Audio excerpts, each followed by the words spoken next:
आपका नाम क्या है सर? पीके सिन्हा। अभी वो इलेक्शन हो रहा है, मालूम है ना, तेलंगाना में। आप इधर ही आए, पर्टिकुलरली आप residing in Lingampally constituency area.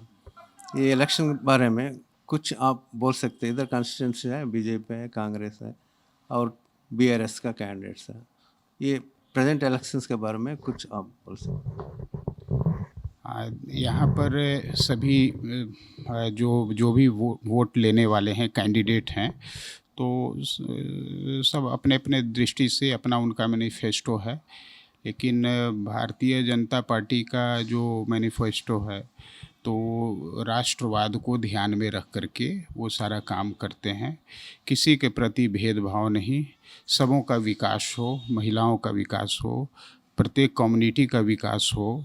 ना तो ये किसी का तुष्टीकरण करते हैं और न ही किसी का पक्षपात करते हैं। सबों को एक साथ लेकर के सबका साथ सबका विकास, इस नीति पर ये भारतीय जनता पार्टी काम करती है और ये राष्ट्र हित को ध्यान में रख करके चलती है।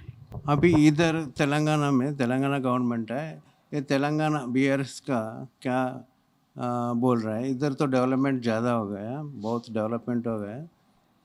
इधर कुछ गड़बड़ा नहीं है, कुछ स्मूथ, विदाउट वो क्या बोलते इसको,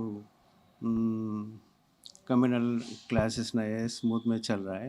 इधर डेवलपमेंट अच्छा है, मगर ऐसा बोल रहा है। तो उसके बारे में बीजेपी आए तो कैसा डिफ्रेंशिएट कर सकते? देखिए, केवल डेवलपमेंट का बात जो है वो केवल ये शहरी क्षेत्र को डेवलप कर दिए, इससे नहीं होता है। डेवलपमेंट जो है हर एक सेक्टर में होना चाहिए। विकास जो है गाँव में होना चाहिए, ग्रामीण जनता का विकास होना चाहिए। जो दलित हैं, पिछड़े हैं, किसी कारण से समाज में पिछड़े रह गए हैं, उनका विकास होना चाहिए, उन पर ध्यान देना है। केवल एक सेक्टर को ध्यान दे करके और उसको डेवलप कर दिए, इससे नहीं चलेगा। पूरा देश में, देश का जो अंतिम व्यक्ति है, अंतिम छोर पर बैठा हुआ व्यक्ति, उसका विकास होना चाहिए। तो ये विकास ज़रूरी है। केवल बस हम ये कुछ क्षेत्र का, आप अगर हैदराबाद में भी देखेंगे तो अभी बहुत सा क्षेत्र ऐसा जो पिछड़ा हुआ है, वहाँ पर सुविधा नहीं है सब।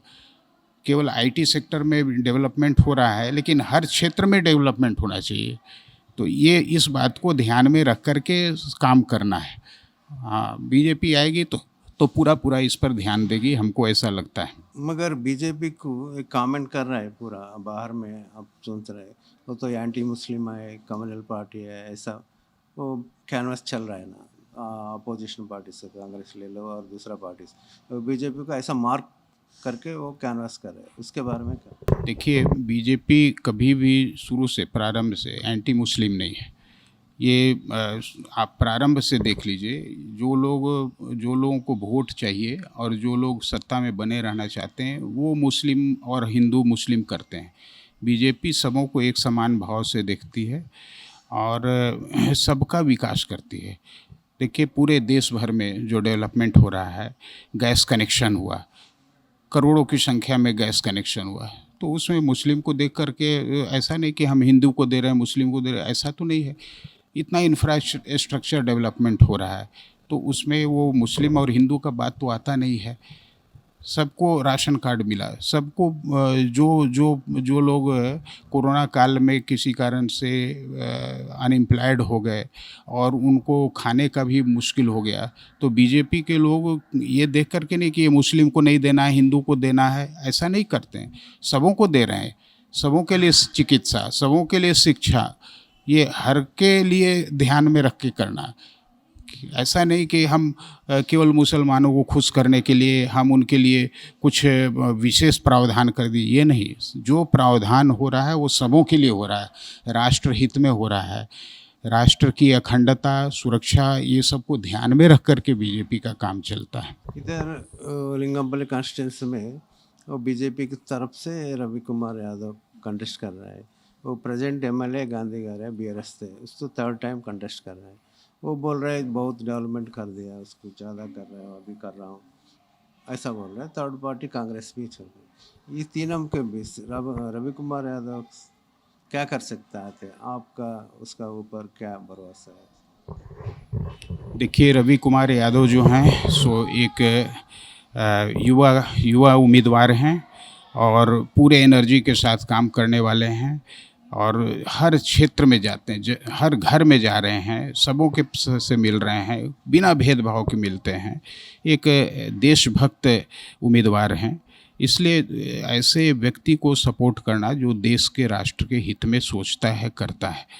केवल बस एक पॉकेट के लिए काम कर रहे हैं, किसी को खुश करने के लिए काम कर रहे हैं, ऐसा नहीं। सबको खुश करना है।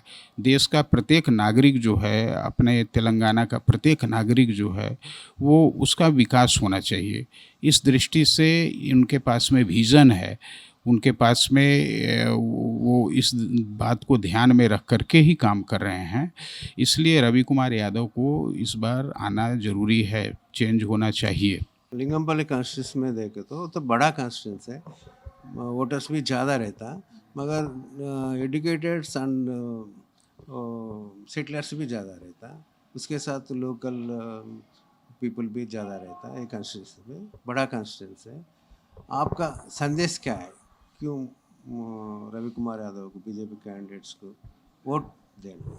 देखिए, मेरा संदेश ये है कि पूरे देश भर में अभी बीजेपी की सरकार है देश में और राष्ट्र स्तर पर मोदी जी बहुत अच्छा काम कर रहे हैं और ये केवल अपने देश के लिए ही नहीं बल्कि पूरे विश्व भर के लिए काम कर रहे हैं। सर्वे भवन्तु सुखिनः सर्वे सन्तु निरामया, इस बात को, इस विज़न को लेकर के चल रहे हैं और इस बात को ध्यान में रख करके अगर यहाँ पर बीजेपी की सरकार बनती है, यहाँ से अधिक लोग जीत कर उठते हैं तो डबल इंजन की सरकार बनेगी और जो हमारा राष्ट्र स्तर पर जो विकास हो रहा है उसका समेकित प्रभाव, समेकित विकास यहाँ पर भी संभव होगा, अपने तेलंगाना में भी संभव होगा और ये इंटीग्रेटेड डेवलपमेंट ये आवश्यक है। इस बात को ध्यान में रख करके यहाँ की जनता से अपील करता हूँ